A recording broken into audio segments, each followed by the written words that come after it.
Selamat sore. Terima Selamat kasih sore. semuanya sudah hadir dalam diskusi kami kali ini. Pak Sumarji, saya ke Anda dulu. Hasil kita 1-1 saat melawan Arab Saudi dan bisa jadi modal kuat kita lah untuk para pemain kita. Bagaimana kemudian bisa memastikan mental para pemain ini tetap terjaga saat nanti melawan Australia? Ya, ya. Jadi yang pertama kami tentu mengucapkan terima kasih ya, support, dukungan dari masyarakat Indonesia ya. Yang berikutnya berkaitan dengan kesiapan timnas Indonesia menghadapi Australia yang akan dilaksanakan nanti tanggal 10 ya di GBK. Tentu kesiapan tim saat sekarang ini adalah menjaga dan sekaligus menguatkan mental para pemain. Karena apa? Dengan modal kita bisa meraih poin, mencuri poin di kandang lawan di Arab Saudi. Tentu itu modal yang sangat baik dan bagus sekali buat tim ya untuk lebih menguatkan mentalnya para pemain ketika nanti akan menghadapi lawan berikutnya. Terutama ini kan kebetulan akan main di home ya, akan main di home di Jakarta. Nah, bagaimana kesiapan daripada tim sendiri, terutama berkaitan dengan mental, fisik para pemain? Yang pertama perlu saya sampaikan, setelah kemarin kita tiba di Jakarta malam, kita langsung lakukan apa namanya recovery, terapi-terapi kepada pemain-pemain yang mengalami cedera ringan. Selanjutnya pagi tadi kegiatan rutin seperti biasa. Siang jam 11 kita lakukan gym ya, gym kepada para pemain ditentukan atau dipisah sesuai dengan kemarin yang jadi line up main 90 menit dan dipisahkan dengan yang main sekian menit sebagai pemain pengganti. Oke. Jadi dari situ tentu kita bisa lebih lagi memberikan motivasi kepada para pemain agar supaya mental tetap bisa terjaga dengan baik dan recovery cepat segera dilakukan sehingga dengan upaya yang kita lakukan di tim sendiri itu tujuannya untuk benar-benar bisa mempersiapkan para pemain itu dengan maksimal karena kan Dengan target bisa menang lawan Australia ya, Pak? ya, tentu yang menjadi poin penting karena ini home dan mental pemain cukup bagus, ya itu modal itu yang akan kita pakai agar supaya nanti lawan Australia kita bisa mendapatkan poin penuh. Seperti itu. Oke, Bung Joy, kalau Anda melihat untuk laga sebelumnya Indonesia lawan Arab Saudi 1-1, apakah Anda punya evaluasi sendiri? Ya, pertama saya ingin mengucapkan selamat ya kepada tim dan ada Pak Marji. Saya jujur saya terkejut bukan hasilnya tapi cara bermain Indonesia terutama di babak pertama. Mhm. Bahkan saya catat itu sebetulnya Indonesia leading di semua lini ya, bahwa Arab Saudi tidak bisa melakukan serangan, seperti kebingungan pemain-pemain Indonesia begitu disiplin, terutama pemain tengah dan belakang ya. Menurut saya itu salah satu penampilan timnas senior yang terbaik menurut saya di 45 menit babak pertama. Cuma memang di babak kedua nih Pak Marji, Ya, setelah ya kondisinya mungkin juga sudah capek dan segala macam, Indonesia tertekan, untungnya masih bisa menahan imbang ya.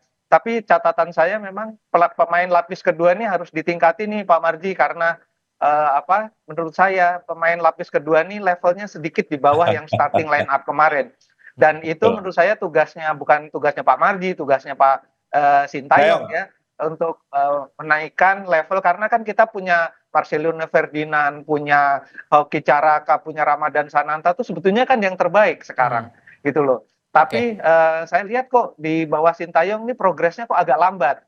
Untungnya pemain-pemain diaspora yang begitu masuk, apalagi kalau kita bicara Jai Isdes, Martin Pes, segala macam kan begitu masuk tuh langsung tune in gitu loh. Nah ini tertolong lah Pak Marji. Tapi kan situasi seperti itu tidak bisa kita harapkan berlanjut terus dengan sangat konstan, pasti ada naik turunnya. Nah Ya, ini menurut saya challenge buat Sintayong itu menjaga naik. Kalau turun jangan terlalu tinggi, drop. Kalau naik itu ya wajar-wajar saja sehingga steady nih Pak. Kemarin itu kalau main seperti babak pertama Pak, saya yakin lolos Pak ke Oke. Piala Dunia Pak. Atas gitu kok loh. atas perspektif dari Bung Joy tadi gimana menanggapinya Pak Sumarji? Apakah ini juga dibahas saat beberapa saat lalu Bapak bertemu dengan Pak Erick Thohir dengan Coach Sinteyong juga membahas berdiskusi saat itu? Ya, jadi begini, memang kalau kita berbicara terkait dengan apa yang disampaikan Bang Joy tadi, memang kita semua yang mengakui di tim, memang lapis kedua kita butuh upgrade lagi yang dalam waktu yang cepat ini supaya segera bisa gitu. Jadi itu yang kita bahas di tim dan juga tadi pagi kita diskusi Pak Erick Thohir tadi juga datang menemui kami di tim kepelatihan, banyak cerita, banyak ngobrol tentang kekurangan-kekurangan tim yang harus kita penuhi, kita penuhi ya dari tadi apa yang disampaikan oleh Bang Joy tadi. Oke, Memang itu PR kita, memang PR kita. Nah, itulah yang harus kita lakukan. Ya, terutama juga ini juga keterlibatan dari teman-teman dari Liga 1 juga penting sekali karena apa?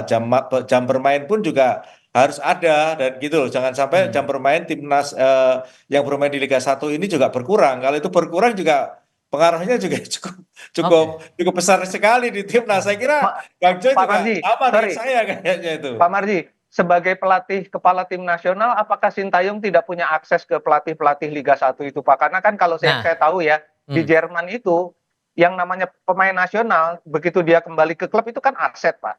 Nah, Ya, itu harusnya sih Sintayong bisa ngomong nih ke pelatih-pelatihnya, ini loh, tolong dijagain paling tidak jam terbangnya jangan sampai berkurang gitu loh. oke. Karena menurut saya, yang namanya pelatih kepala tim nasional itu sebetulnya dia quote unquote, dia tuh sebetulnya dia jadi leader di satu Hmm, negara untuk memimpin apa pelatih-pelatih di Liga 1 lah katakanlah untuk membuat pemain-pemain yang main di Liga 1 terutama itu oke.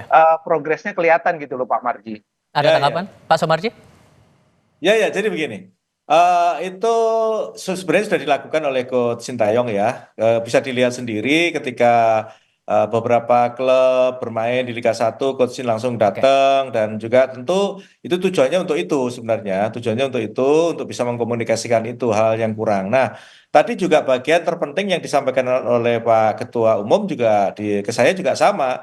Jadi BTN juga nanti harus bisa mengakses juga kaitannya dengan beberapa pemain-pemain yang dimainkan yang di timnas yang selalu dipanggil timnas ini bagaimana progresnya di klub itu baik klub yang ada di Liga 1 maupun yang di luar Oke. ini harus kita jalankan dan harus kita buat sistem Hmm, maka ke depan memang harus ada istilahnya inilah ikatan kontrak atau ikatan apalah baik. supaya pemain-pemain timnas yang main di Liga 1 ini yang main di Liga 1 di kita ini maupun di luar itu mendapatkan inilah apa namanya jam main yang Hmm. cukup lah seperti itu. Oke, kalau kita fokus untuk pertandingan Selasa pekan depan, Indonesia akan melawan Australia. Apakah ada prioritas khusus yang mungkin akan jadi concern untuk dilatih kepada para pemain kita, Pak Sumarji?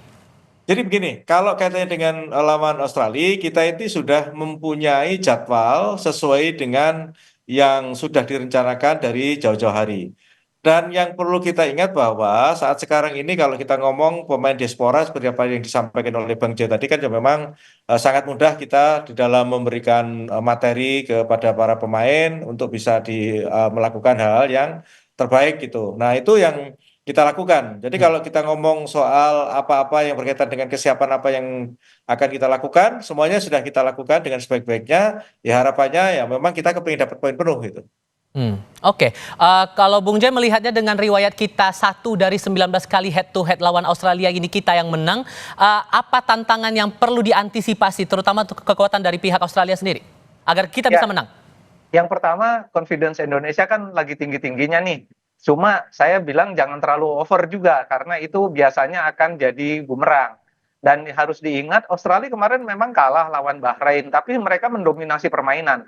Ada satu pemain mereka Yengi yang di kartu merah dan itu membuat konstelasi permainan Australia berubah total. Dan mereka kalah meskipun mereka mendominasi pertandingan dan saya harus ingatkan juga Australia ini tanda kutip lebih kuat loh, lebih bagus permainannya daripada Arab Saudi.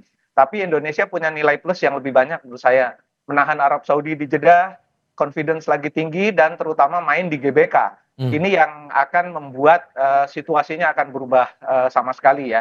Bahkan awal prediksi saya ketika dulu mendapatkan undian grup, saya aduh ini lawan Australia draw aja bagus nih gitu Hmm. loh ya, meskipun di GBK gitu karena Australia saya lihat progresnya tuh banyak Nah, ini sekarang saya lebih optimis Indonesia bisa meraih 3 poin penuh. Oke. Karena menurut saya confidence yang sangat menentukan dan cara bermain. Kemarin Sintayong tuh mengejutkan Mancini, betul-betul mengejutkan. Mereka tidak bertahan, bahkan mereka bisa sangat disiplin, melakukan banyak sekali intercept di lini tengah dan langsung masuk ke kotak penalti Arab Saudi. Ini yang membuat Mancini kalang kabut. Untungnya hasilnya nggak terlalu menggembirakan sih, tapi buat saya ini draw rasa menang ya, karena mainnya di Jeddah dan lawan Australia saya optimis bisa menang, paling nggak 1-0 atau 2-1. Oke, agar tiket kemenangan ini bisa dipastikan dipegang nih Pak, tentu kan strategi pasti akan dimatangkan ya. Apakah untuk pemainnya sendiri, Hilgers dan Eliano yang sudah sempat diunggah juga oleh Pak Erick Thohir ini bakal diturunkan di laga lawan Australia, plus apakah juga Justin Hubner juga bisa bakal bermain di minggu depan? Ya, baik-baik. Yang pertama, kalau Justin sudah pasti bisa bermain karena memang akumulasi kartu itu kemarin sudah dijalankan. Kalau kaitannya dengan pemain baru 2 orang, Mes dan Eliano, dari kemarin mereka sudah datang gabung dengan kami ya sekedar untuk apa namanya berkenalan dengan teman-teman yang lain. Tentu itu proses itu ada di apa namanya di PSSI ya, di Mhm. pemerintah ya, di DPR. Sehingga kalau kaitan dengan proses itu kan masih berlangsung prosesnya. Hmm. Kalau dalam waktu dekat tentu belum bisa karena memang prosesnya masih berjalan. Ah, Ya mudah-mudahan dengan euforia yang ada ini segera diproses dan pemerintah dan DPR segera bisa memproses itu dan baik. mengesahkan itu sehingga nanti dalam waktu yang tidak lama mungkin kita saat melawan Bahrain atau mungkin saat melawan Oke. Cina itu sudah bisa dimainkan seperti Oke, itu. doa terbaik untuk timnas kita Indonesia lawan Australia minggu depan hari Selasa pada pukul 7 malam waktu Indonesia bagian Barat. Pak Sumarji, terima kasih. Bung Joy, terima kasih sudah berdiskusi bersama kami.